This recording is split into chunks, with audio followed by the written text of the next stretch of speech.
Não há mais pessoas brancas. Não há. Não há cultura europeia. É por isso que hoje marcharemos juntos, para mostrar que não desistiremos de tudo isso. Qualquer slogan estrangeiro que tente nos impor. Glória à grande Polônia.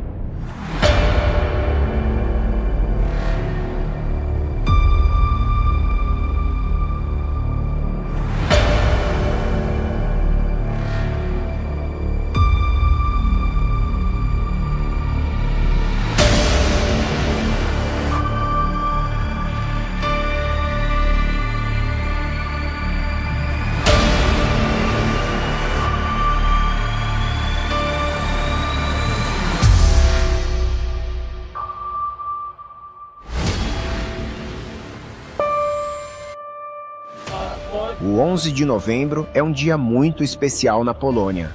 É o Dia da Independência, celebrado em Varsóvia com uma grande marcha que se tornou o maior encontro mundial da extrema-direita.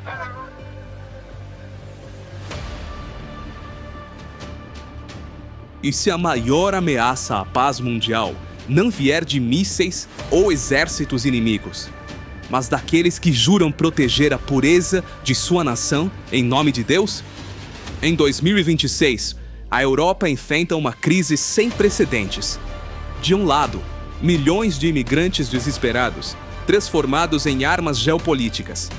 Do outro, uma muralha de aço de 5 metros e o crescimento assustador de milícias armadas que se intitulam o Exército de Deus. Até 2050, especialistas projetam que as tensões nas fronteiras globais poderão forçar o colapso de políticas humanitárias, criando zonas de exclusão em todo o Ocidente. O que acontece quando a fé se transforma em escudo para o extremismo? E a pergunta que não quer calar: por que o cerco contra imigrantes, como visto na crise de Creta e nos Balcãs, está se tornando a nova regra de sobrevivência do velho continente? Fique até o final, pois o que você vai descobrir mudará para sempre sua visão sobre o futuro da humanidade. Antes de mergulharmos nos segredos mais sombrios da fronteira polonesa e no avanço da extrema-direita na Europa, inscreva-se no canal, ative as notificações para não perder nossos próximos documentários explosivos e deixe nos comentários: você acha que a Europa tem o direito de fechar suas portas? Ou estamos caminhando para um colapso social? Isso ajuda nosso canal a expor a verdade. Varsóvia, Dia da Independência.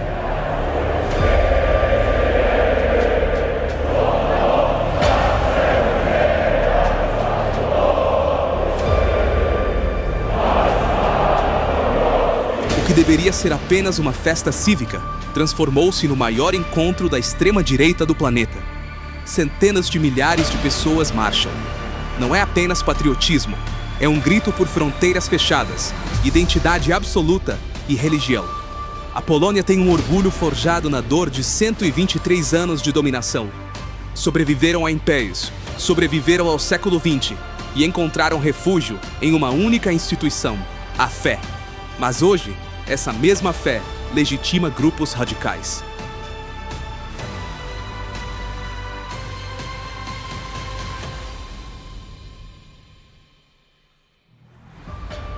Longe da capital, no silêncio angustiante, ergue-se um muro eletrificado. Construído inicialmente em 2022 e massivamente fortificado até 2026, ele não foi feito para deter tanques, mas seres humanos. Imigrantes do Afeganistão, Somália, Eritreia e Síria enfrentam milhares de quilômetros apenas para se depararem com cercas de arame farpado. Eles são as peças de xadrez de uma guerra híbrida. A Bielorrússia, usando a imigração como retaliação geopolítica, empurra civis para a fronteira. Eles são barrados por forças estatais e por grupos como o temido Exército de Deus. Conheça os autoproclamados soldados de Deus, liderados por homens como Darius, ex-lutadores e ex-mercenários que afirmam ter encontrado a redenção na proteção de sua pátria.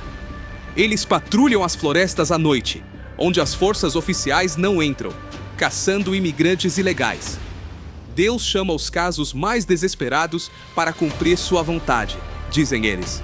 Eles se benzem antes de cada missão, transformando a caça ao homem em uma cruzada moderna. Mas até que ponto o medo da perda da cultura europeia justifica ações paramilitares não oficiais? Se as estatísticas de 2026 apontam para um aumento de 40% na migração forçada por conflitos climáticos e guerras até 2030, como a Europa lidará com milhões batendo em suas portas? Mas enquanto o extremismo grita nas ruas, a verdadeira humanidade sussurra na escuridão. Em vilarejos próximos à fronteira, moradores arriscam tudo ao acender uma luz verde fora de suas casas. A luz da esperança. É o sinal secreto de que ali os refugiados encontrarão roupas quentes e comida, escapando da chamada selva congelante onde muitos perdem a vida. Uma ironia cruel. Aqueles que empunham armas o fazem em nome da fé, enquanto aqueles que praticam a caridade silenciosa respondem apenas ao dever humano essencial. Tínhamos que fazer algo. As pessoas estão morrendo, relata um morador anônimo. O que acontece na Polônia é apenas o epicentro de um terremoto social. Em toda a Europa, do Mediterrâneo aos Balcãs, o cerco contra imigrantes se fecha. A retórica da substituição populacional ganha força nas urnas e nas ruas. Especialistas em geopolítica alertam: se as projeções climáticas e econômicas para 2050 se concretizarem, o mundo verá ondas migratórias impossíveis de serem contidas por muros de metal. O exército de Deus poderá ser apenas o protótipo das milícias de fronteira do futuro. Estamos construindo fortalezas para proteger nossa civilização ou as estamos destruindo por dentro?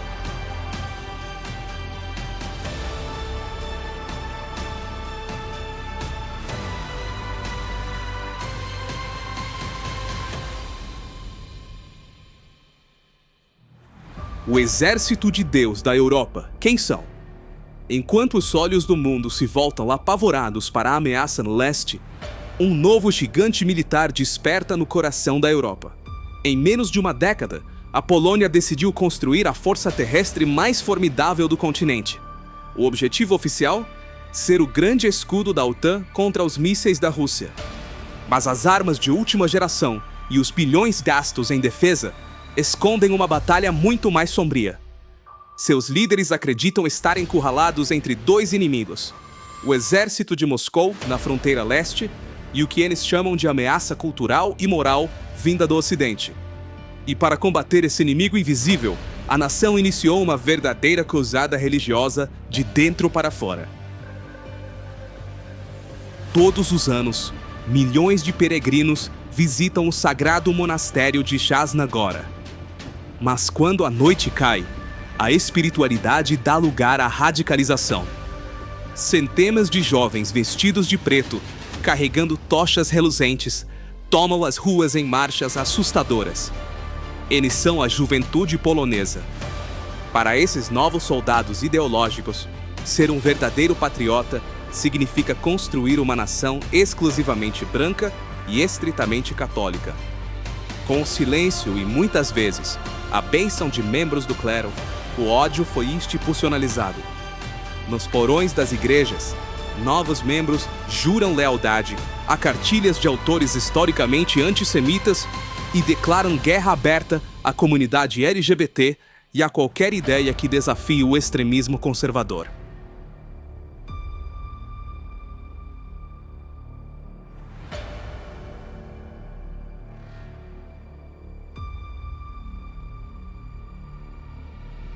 Essa cruzada não perdoa nem mesmo as mulheres da própria nação. A Polônia impôs uma das leis anti-aborto mais draconianas e cruéis do mundo moderno. Hoje, ativistas como Justana enfrentam sentenças de prisão pelo simples ato de tentar ajudar mulheres desesperadas. E o fanatismo cobra um preço ainda mais alto da população. Em nome do orgulho nacional e da soberania, o país se recusa a abandonar as minas de carvão. O resultado? O ar de cidades inteiras se tornou tão tóxico que enfermarias pediátricas lotam a cada inverno com crianças lutando para respirar. Eles chamam o carvão de ouro negro, mas ele está matando o futuro da nação.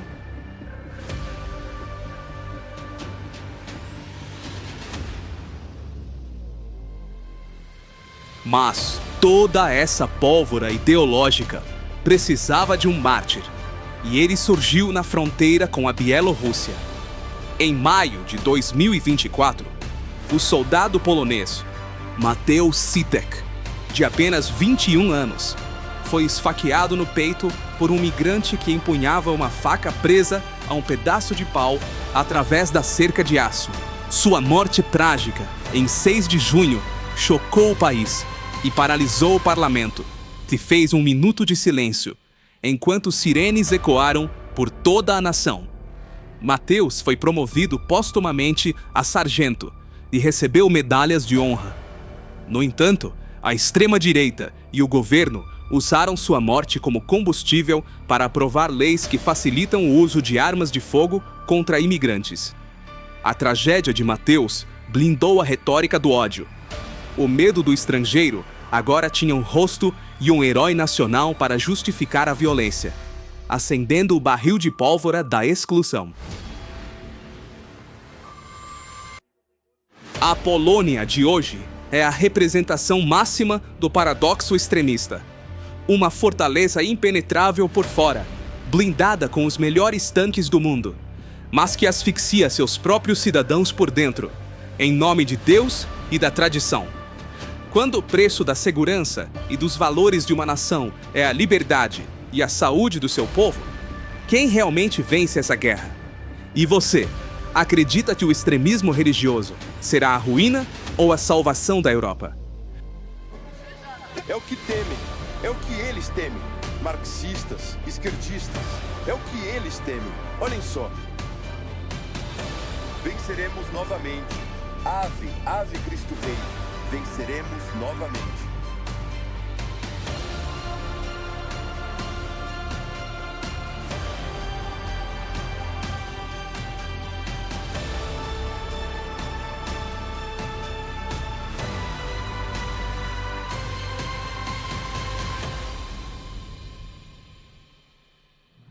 Quando a sobrevivência de uma nação se baseia na exclusão violenta do outro, o que resta de seus valores originais? A extrema-direita promete ordem e proteção, mas a que preço para a alma da Europa?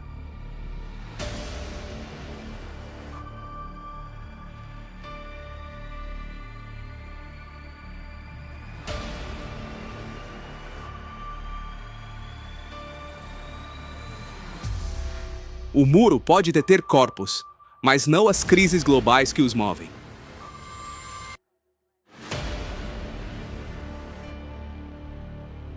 E a pergunta que fica é: até onde você iria para defender o que considera seu?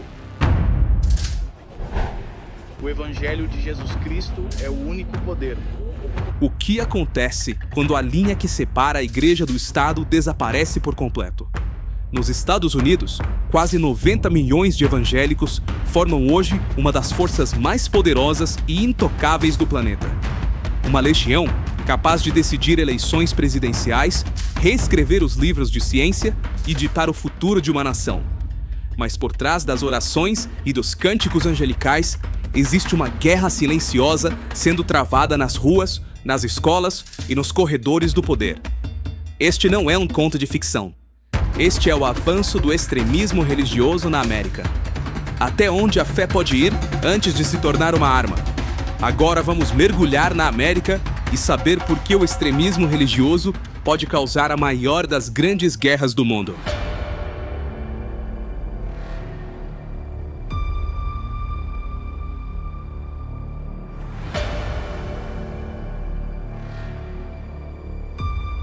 Para entender essa revolução invisível, precisamos olhar para os números. Aproximadamente 70% dos americanos se declaram cristãos. Em cidades pequenas, como Leesburg, na Flórida, a proporção é assustadora. Existem 151 igrejas para uma população de apenas 22 mil habitantes. A religião aqui não é apenas uma crença, é o oxigênio, a política e, acima de tudo, um negócio multimilionário. Todos os anos, dezenas de milhares de jovens se reúnem em mega-eventos como o maior festival de música cristã do país, onde a espiritualidade encontra o capitalismo. Ingressos VIP chegam a custar mais de $800. Voluntários trabalham sem remuneração, enquanto caixas registradoras não param de soar. Mas o que está sendo vendido ali vai muito além da música. O nacionalismo cristão está moldando uma nova geração para acreditar que o resto do mundo vive na escuridão e que apenas eles possuem a luz. Não estamos debatendo religião ou fé, mas sim uma onda de extremismo religioso que, em vez de trazer vida, pregam a morte dos que são contra suas ideologias.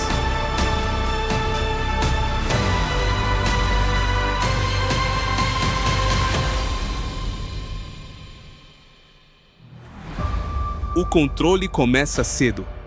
Em escolas privadas exclusivas e isentas de impostos, adolescentes são condicionados a viver sob restrições extremas. A cultura de pureza dita as regras sociais. O medo do inferno é usado como principal ferramenta de motivação diária, e a ciência moderna muitas vezes é substituída por teorias criacionistas. Como uma sociedade hipertecnológica pode avançar no século XXI, quando suas bases educacionais são moldadas pelo medo de punições divinas?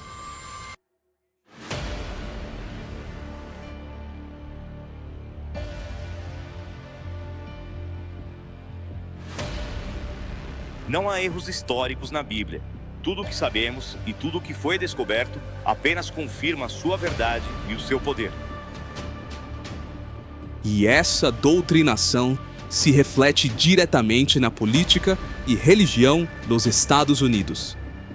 Lideranças religiosas mobilizam suas massas não apenas para rezar, mas para votar, blindando líderes políticos que consideram instrumentos de Deus.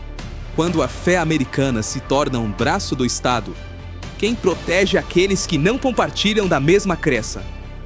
A linha tênue entre a lei dos homens e o fanatismo religioso já foi cruzada.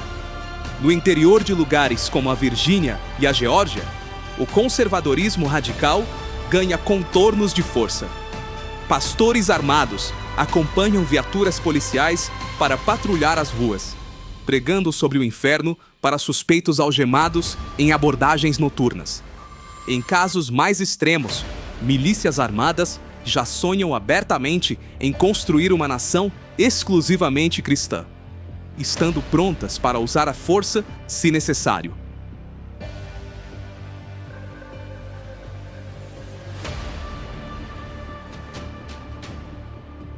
Pense por um momento. Quando a autoridade policial e a justiça estatal se misturam com o dogma religioso, onde fica a garantia dos direitos civis? O Estado laico ameaçado. Não é um problema apenas americano, é um laboratório social para o mundo. Hoje, testemunhamos o Evangelho do Poder, uma mistura perigosa de religião, política e supremacia armada. Se projetarmos esse cenário para os próximos anos, enfrentamos uma questão urgente. As democracias modernas sobreviverão à imposição de crenças dogmáticas absolutas? Se a lei dos homens continuar falhando aos olhos dos radicais, a lei divina será imposta pela força?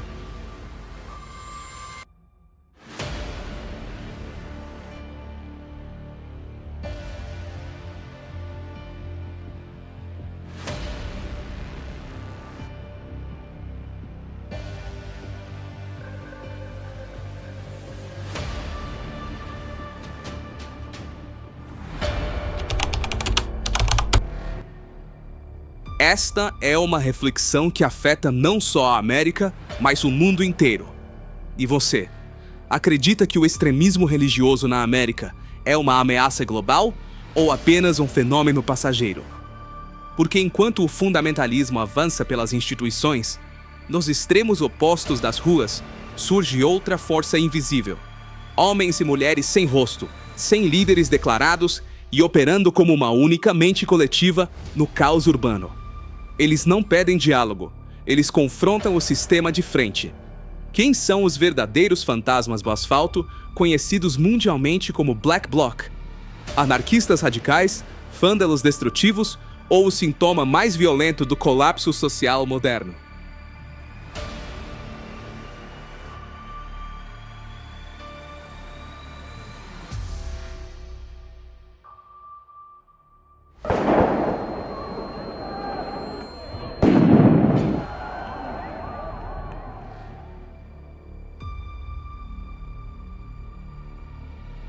Ao contrário do que a maioria pensa, Black Bloc não é um grupo, uma facção ou uma organização centralizada. Trata-se de uma tática de ação direta e confronto tático. Sua história começou no final da década de 1970 e início dos anos 1980, na Alemanha Ocidental. Conhecidos originalmente como Schwarzer Block, ativistas autônomos se vestiam rigorosamente de preto, com capuzes e máscaras, por um único motivo estratégico: criar um bloco maciço e impenetrável, onde ninguém pudesse ser individualmente identificado pela vigilância policial.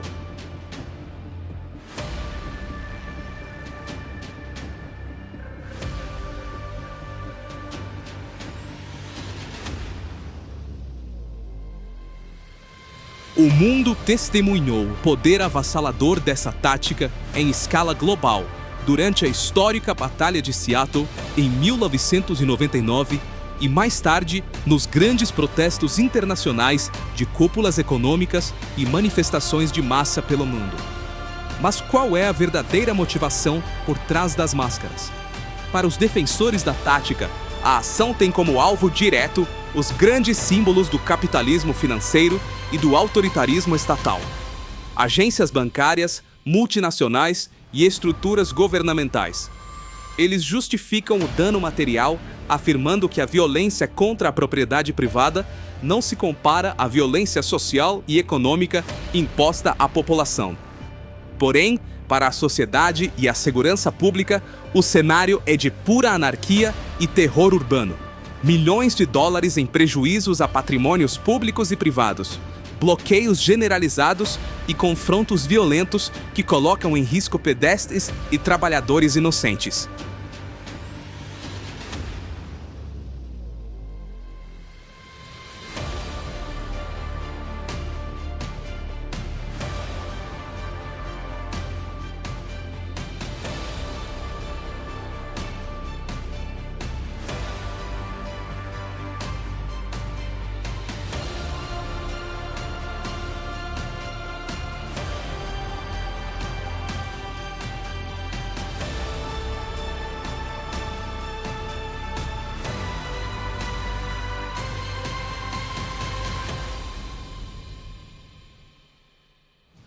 Isso levanta uma das maiores problemáticas sociais do nosso tempo.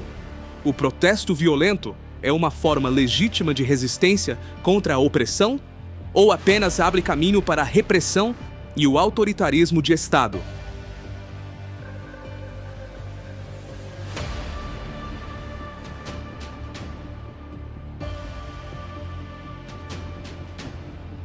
Com o avanço sem precedentes nas tecnologias de reconhecimento facial por inteligência artificial e o aumento da vigilância em massa, a tática do anonimato enfrenta seu teste definitivo. Em um mundo cada vez mais polarizado entre extremos religiosos, políticos e ideológicos, as ruas tornaram-se o termômetro de uma sociedade à beira do esgotamento. Quando o diálogo institucional falha, o que resta é o silêncio da submissão ou o barulho dos mascarados. A questão que fica no ar é: o Black Bloc é uma resposta extrema a um sistema falido ou o combustível que acelera a ruína da própria democracia?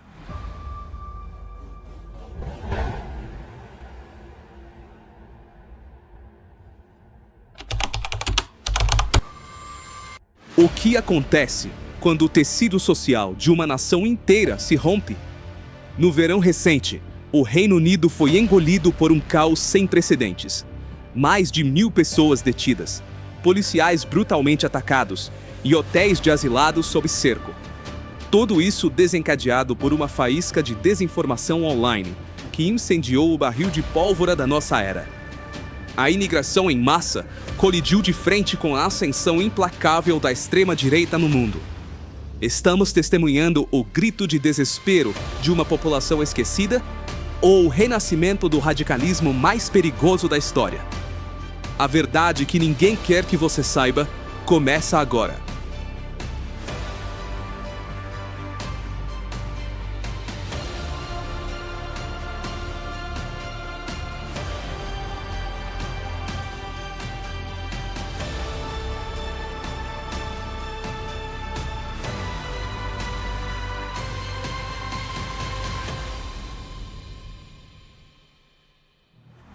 A migração em massa não é apenas um fenômeno, é a engrenagem central que está reescrevendo a geopolítica global. Apenas no Reino Unido, fala-se em mais de 139 mil travessias ilegais pelo Canal da Mancha desde 2018. Para alguns, essas pessoas são invasores em uma incursão desesperada por território. Para outros, são sobreviventes buscando refúgio. Mas vamos olhar para os números reais que dividem especialistas. Enquanto a retórica populista afirma que cada imigrante de baixo nível de renda pode custar até 150 mil libras aos cofres públicos durante a vida, a ciência social contra-ataca, provando que trabalhadores imigrantes pagam mais em impostos do que retiram em serviços públicos. Então, por que a raiva continua fervendo nas ruas?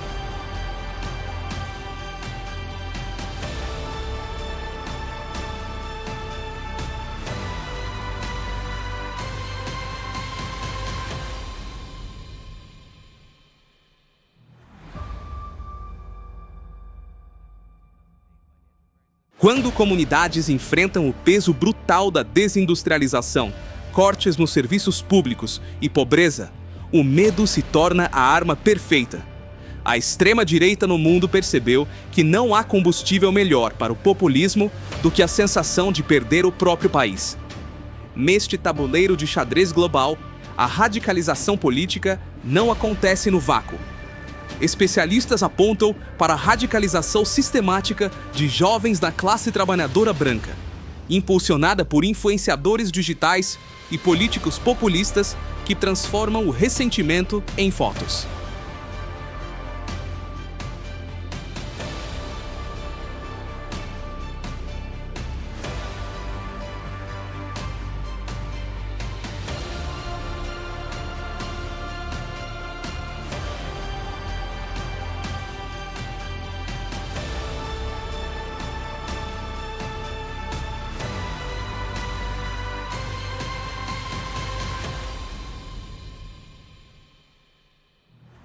Para justificar essa revolta, os arquitetos do populismo criaram um inimigo invisível, a nova elite.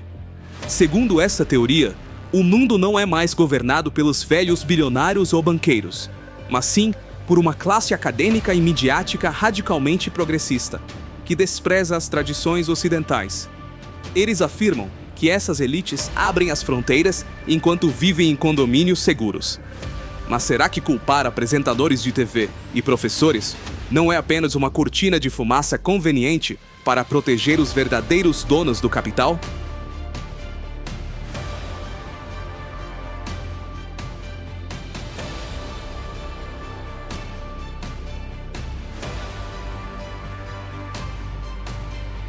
O uso de linguagem inflamatória transforma pequenas embarcações, que representam apenas 5,5% do total da imigração no Reino Unido, no maior símbolo de uma suposta invasão.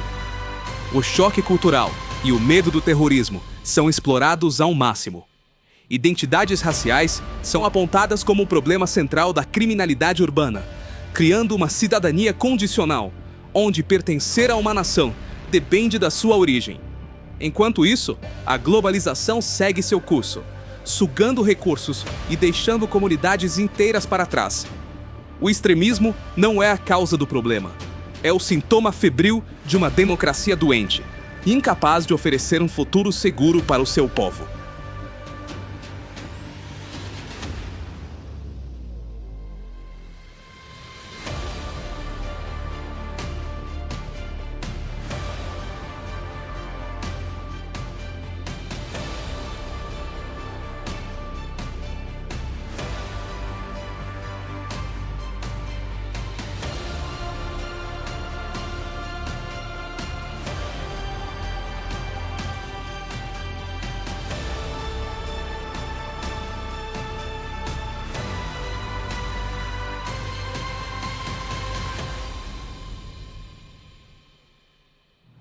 Ao olharmos para o futuro, o cenário é alarmante. A inteligência artificial, as crises climáticas e as guerras prometem multiplicar a imigração em massa exponencialmente nas próximas décadas. Se o mundo já queima hoje por causa de fronteiras, o que acontecerá amanhã, quando milhões não tiverem para onde ir? O populismo continuará a incendiar a sociedade com promessas de muros impenetráveis. Ou seremos capazes de reconstruir nosso tecido social antes que seja tarde demais? Esta é uma reflexão que afeta não só a Europa ou a América, mas o mundo inteiro. E você? Acredita que o populismo e a extrema-direita são as respostas inevitáveis para a imigração em massa? Ou são a força que vai destruir as nossas democracias de vez?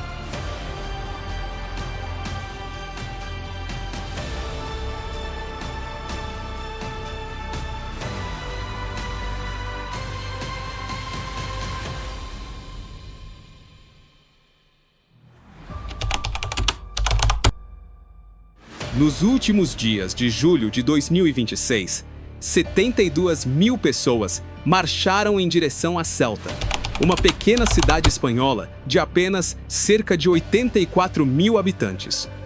O que acontece quando o desespero humano encontra uma das fronteiras mais vigiadas e perigosas do mundo?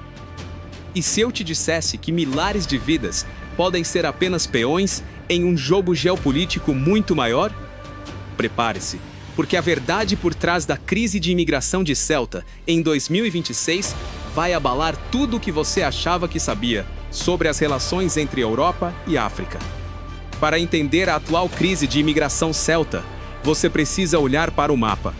Ceuta é um fragmento da Europa preso no continente africano. São apenas 20 quilômetros quadrados, um terço de Manhattan, cercados pelo mar e pelo Marrocos. Uma cidade que respira a tensão da fronteira Espanha e Marrocos todos os dias.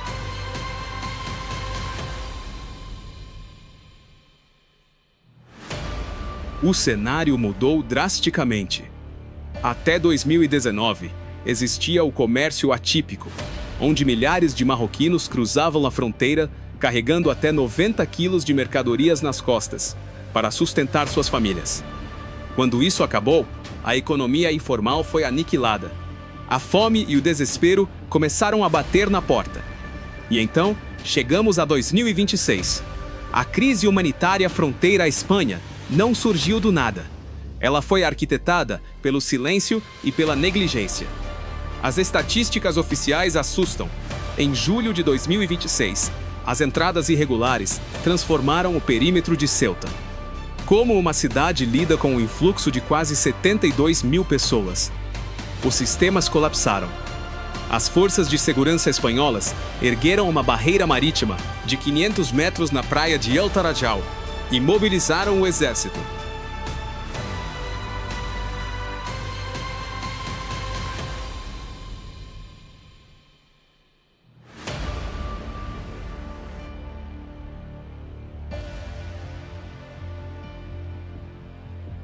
Mas aqui entra a questão. Qual é o custo real dessa tensão diplomática Marrocos e Espanha? No início de agosto, as autoridades espanholas registraram 75 mortes do seu lado. O Marrocos reportou outras 11 vítimas fatais. Organizações não governamentais dizem que o número é muito maior. Pessoas que se jogaram ao mar, enfrentando as cercas farpadas, as balas de borracha e o gás, em busca de uma promessa de asilo na Europa. E o mais revoltante, Entre os sobreviventes, cerca de 1.000 menores desacompanhados, crianças perdidas em uma guerra silenciosa de fronteira. Madrid precisou injetar 25 milhões de euros apenas para abrigar e educar esses jovens. Será que o Marrocos relaxou deliberadamente a fiscalização para forçar a Europa a negociar, usando vidas humanas como moeda de troca?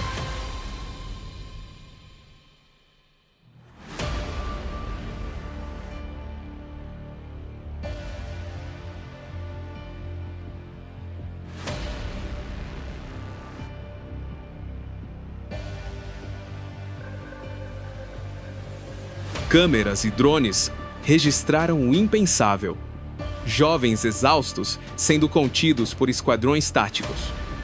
A Cruz Vermelha distribuindo rações, enquanto a multidão se amontoa como se fossem prisioneiros de guerra.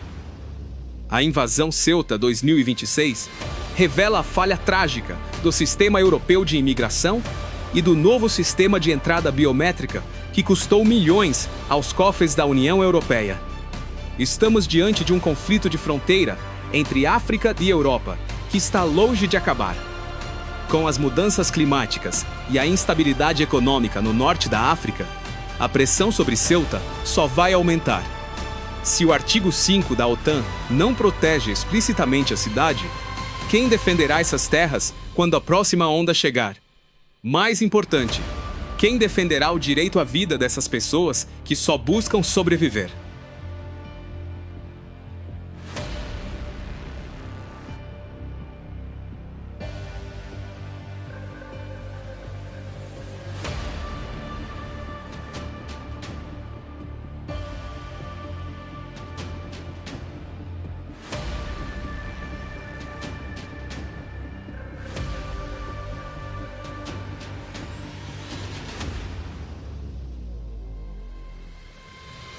As cercas de El Tarahal não são apenas metal. São o espelho de uma sociedade global que prefere construir muros mais altos do que resolver a miséria que o cerca. Quantas vidas mais terão que ser perdidas nas águas para que o mundo acorde? O que você faria se a única saída para a sobrevivência da sua família fosse atravessar um mar de incertezas e violência? O limite humano foi testado nesta imigração forçada e o resultado manchou a história de 2026 com sangue e lágrimas.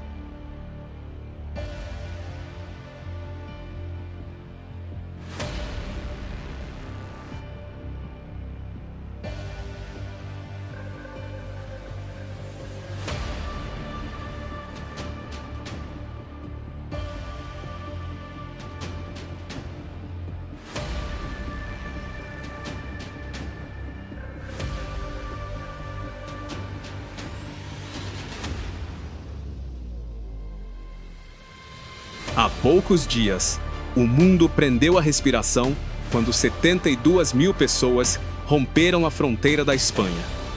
As imagens daquele evento histórico ainda ecoam nas nossas mentes. Mas hoje, o cenário mudou drasticamente. O que se vê agora não é mais o desespero de uma multidão rompendo barreiras, mas sim um silêncio profundo, pesado e quase assustador. A fronteira Espanha e Marrocos se transformou na fortaleza mais impenetrável do mundo contemporâneo. O alerta máximo foi acionado e medidas de segurança absolutas foram implementadas para conter o que muitos especialistas já chamavam de o estopim para um conflito interno sem precedentes. Fique comigo nos próximos minutos, porque a tensão diplomática atingiu um nível crítico, e a calmaria que vemos hoje em Ceuta pode ser o prelúdio de algo que vai mudar a geopolítica europeia para sempre.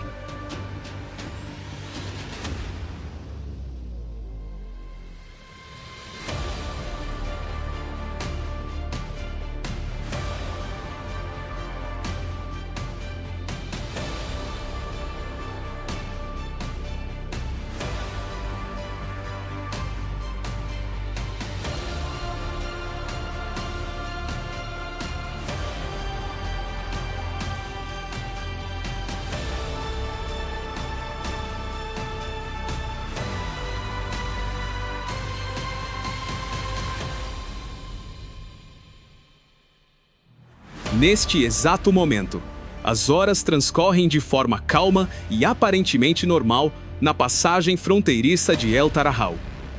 A blindagem de Ceuta, em 2026, é um espetáculo de força e tecnologia. As autoridades espanholas não pouparam esforços. A barreira marítima de 500 metros foi reforçada. Drones de vigilância de última geração patrulham os céus 24 horas por dia, varrendo cada centímetro do território com sensores térmicos. O novo sistema de entrada biométrica, que custou milhões aos cofres da União Europeia, agora opera em sua capacidade máxima, rastreando rostos e passos de quem tenta se aproximar da zona de exclusão.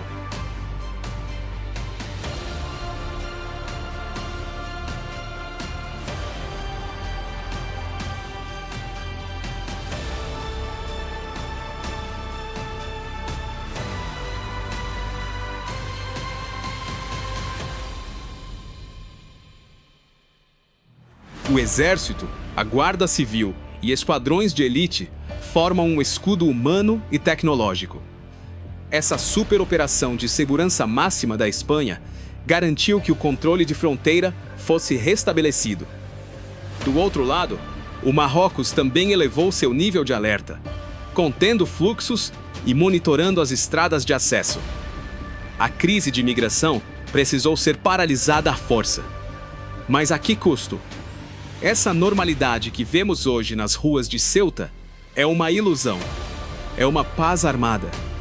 A imposição dessa segurança extrema não foi apenas para evitar uma nova crise humanitária na fronteira, mas para neutralizar um risco muito maior e mais obscuro, que a grande mídia tem evitado mencionar: o perigo iminente de um conflito civil.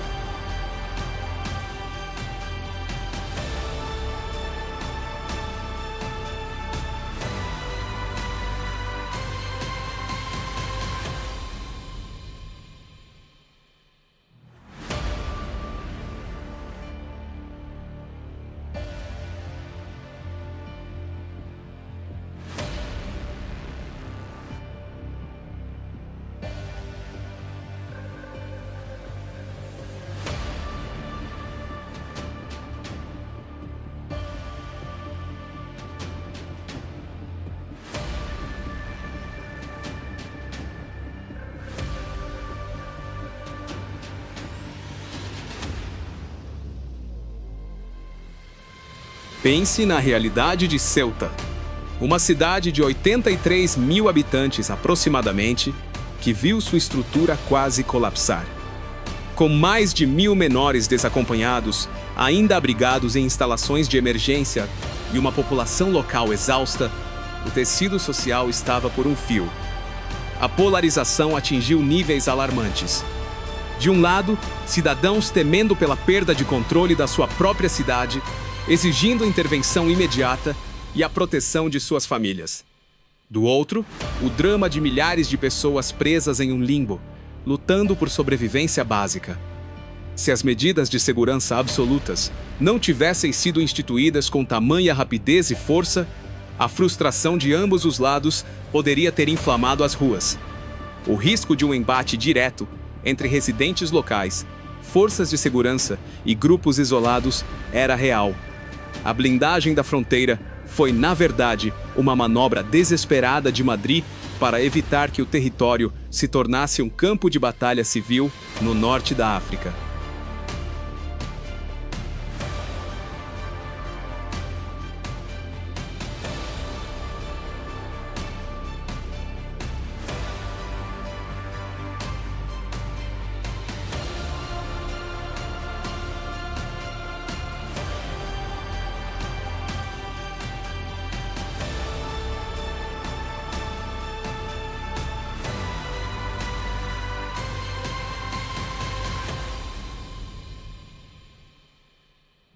A crise migratória não foi resolvida. Ela foi contida. E há uma grande diferença entre curar uma ferida e apenas colocar um curativo sobre ela. O limite humano foi testado. A segurança prevaleceu hoje, mas a balança social continua perigosamente instável. Qual a sua opinião sobre isso?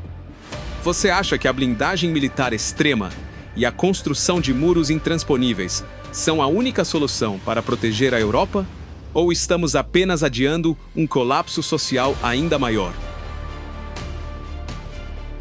Para entender a gravidade dessa encruzilhada, precisamos dar um passo para trás e olhar para dentro de nossas próprias sociedades.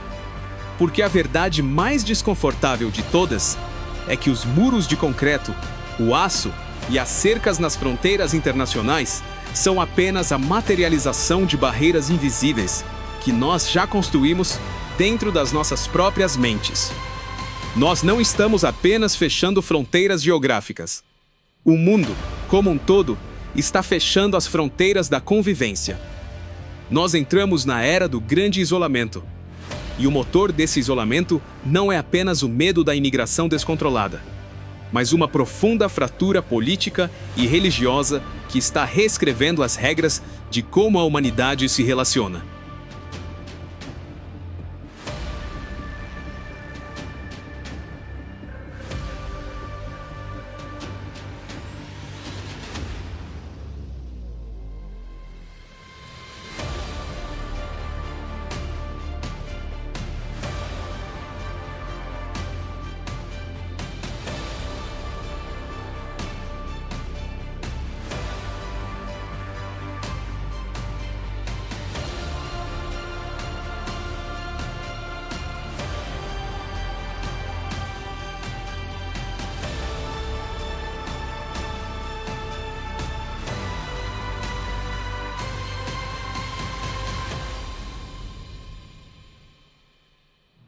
Pense no cenário político atual.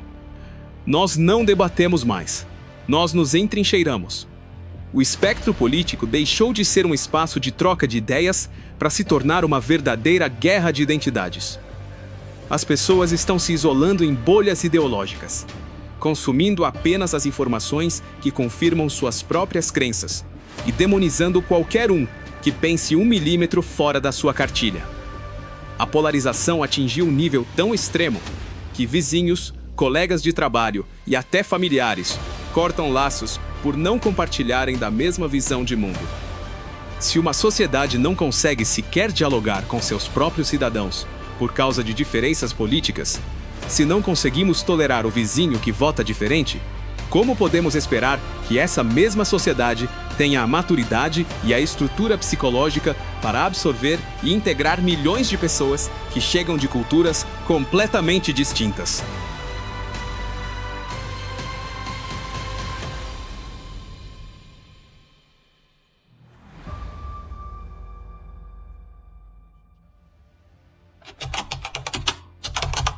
É aqui que o colapso social se anuncia. A intolerância interna alimenta o pânico externo, e o medo imposto de um apocalipse bíblico nem se compara ao apocalipse que, por causa das indiferenças no mundo, poderia causar o seu próprio fim e o de seus semelhantes. E esse fenômeno ganha contornos ainda mais densos quando colocamos a religião e a identidade cultural nessa equação. Historicamente, a fé já foi o principal tecido de união de civilizações inteiras.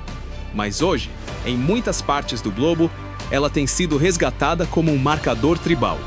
Nós contra eles. Estamos vendo um movimento global de retorno a fundamentalismos e a nacionalismos de exclusão. De um lado, nações ocidentais sentem que seus valores fundamentais, sua cultura e seu modo de vida estão sob ameaça de extinção, o que gera uma resposta de hiperconservadorismo e isolamento.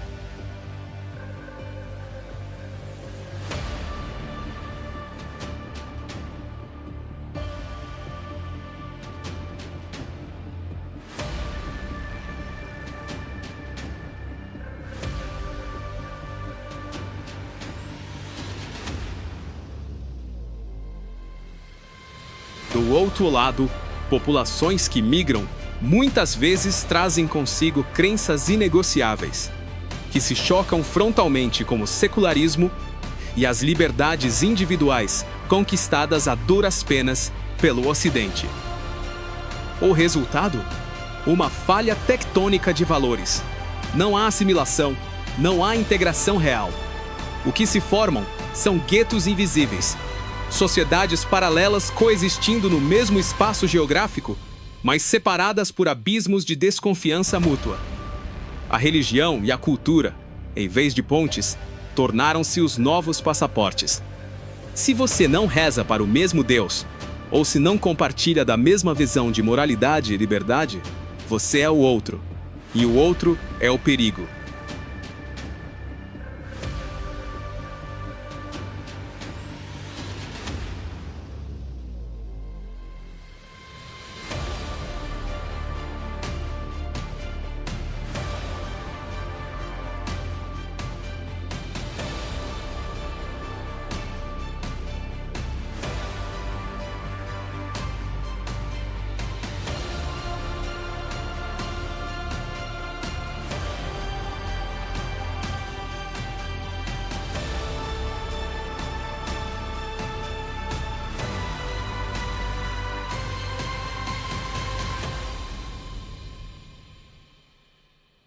É por isso que a resposta tem sido a força e o isolamento.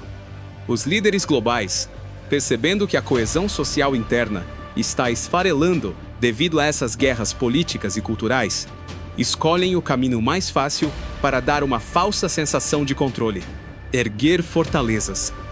É muito mais simples construir um muro intransponível do que resolver a crise de identidade de um continente inteiro. É mais fácil enviar tropas para a fronteira do que ensinar uma sociedade hiperconectada, porém solitária e raivosa, a conviver com a diferença.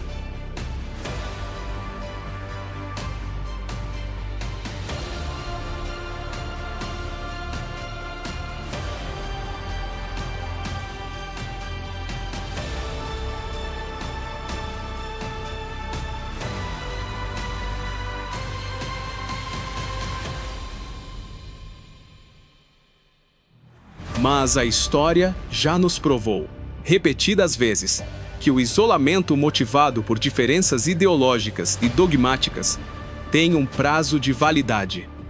Quando uma nação se tranca para o mundo porque não consegue lidar com visões divergentes, ela não apenas bloqueia a entrada de problemas, ela bloqueia a entrada de renovação. O oxigênio social acaba. A Europa e o mundo ocidental como um todo estão tentando resolver um problema do século XXI com a mentalidade de fortalezas medievais. Estamos usando a política do medo para justificar o isolamento e a religião como escudo para não termos que olhar nos olhos de uma verdade global em constante movimento. Ao blindarmos as fronteiras, sem resolvermos a nossa própria incapacidade de dialogar, de respeitar diferenças e de encontrar um terreno comum, estamos criando uma panela de pressão.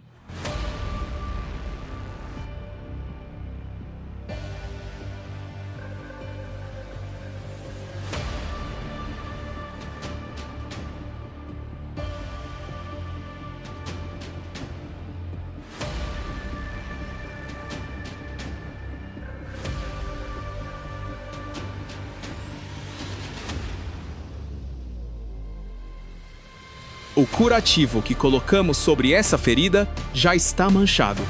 Enquanto continuarmos alimentando essa engrenagem de isolamento, seja bloqueando o fluxo de pessoas com exércitos, seja bloqueando o fluxo de ideias com fanatismo político e religioso, a pressão interna só vai aumentar. E quando os alicerces de uma sociedade perdem a capacidade de tolerância, não é o inimigo externo que derruba os muros. São as próprias estruturas internas que desabam, incapazes de sustentar o peso do próprio ódio e da própria desconexão.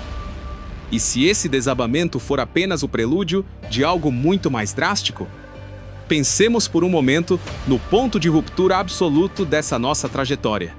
Se continuarmos esticando essa corda da polarização extrema, da recusa absoluta em ouvir quem pensa diferente, para onde a história fatalmente nos levará?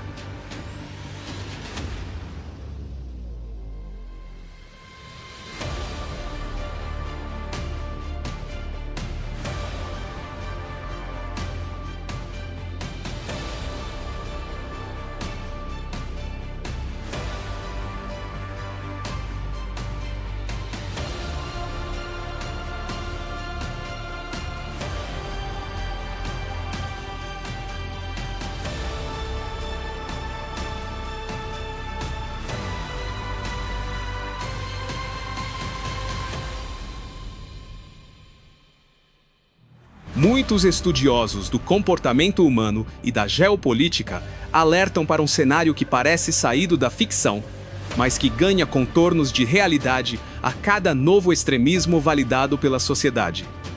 Um cenário de um grande evento de ruptura global.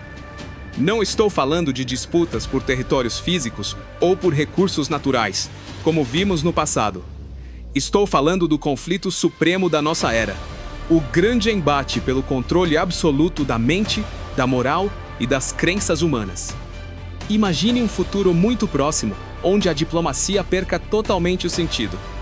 Um momento em que as diferenças políticas e o radicalismo religioso atinjam um ponto de fervura insustentável. Nesse cenário hipotético, o mapa mundi deixaria de ser dividido por fronteiras geográficas ou por blocos econômicos. A humanidade seria, em vez disso, fraturada por dogmas.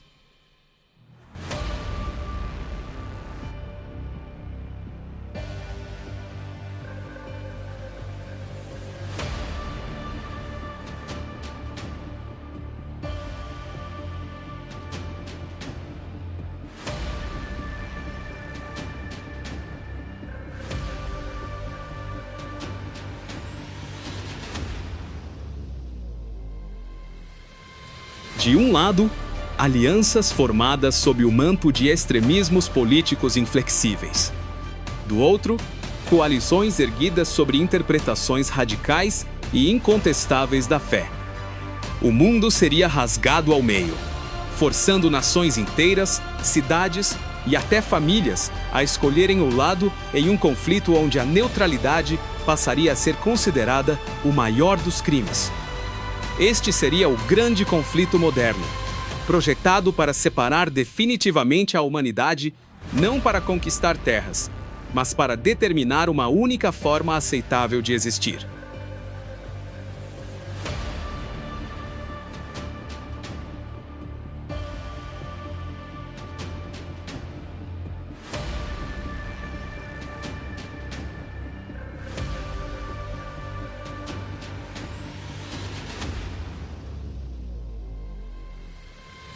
Esse embate não precisaria necessariamente de exércitos marchando em campos abertos na sua fase mais crítica. Ele seria um cenário de exaustão sistêmica total. Começaria com o colapso digital e informacional, onde as redes globais seriam fragmentadas e substituídas por bolhas de vigilância impenetráveis. A verdade de um lado seria completamente apagada e criminalizada do outro lado. E o objetivo central das lideranças por trás desse abalo global seria assustadoramente simples: a imposição de uma única ideologia. A promessa manipuladora de que, para acabar com o caos e a desordem do mundo, a diversidade de pensamento precisaria ser eliminada.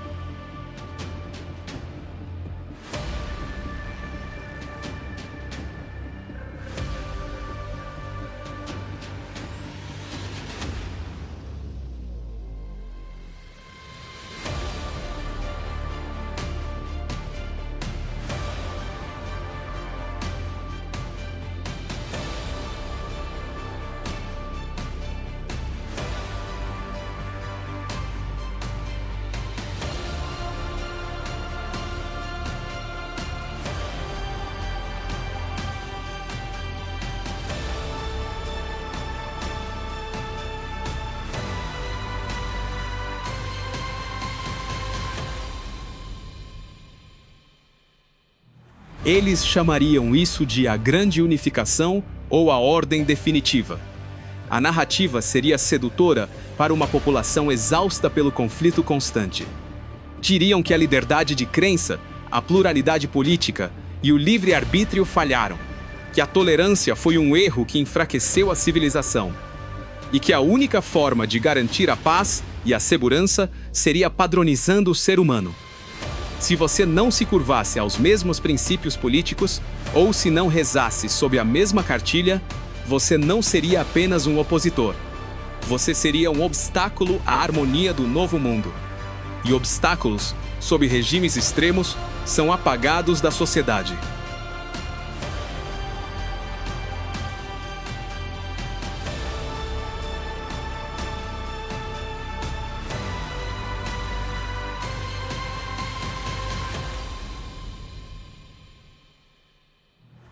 A grande questão que se impõe diante de nós não é apenas se a Europa conseguirá conter suas fronteiras, ou se os muros vão aguentar.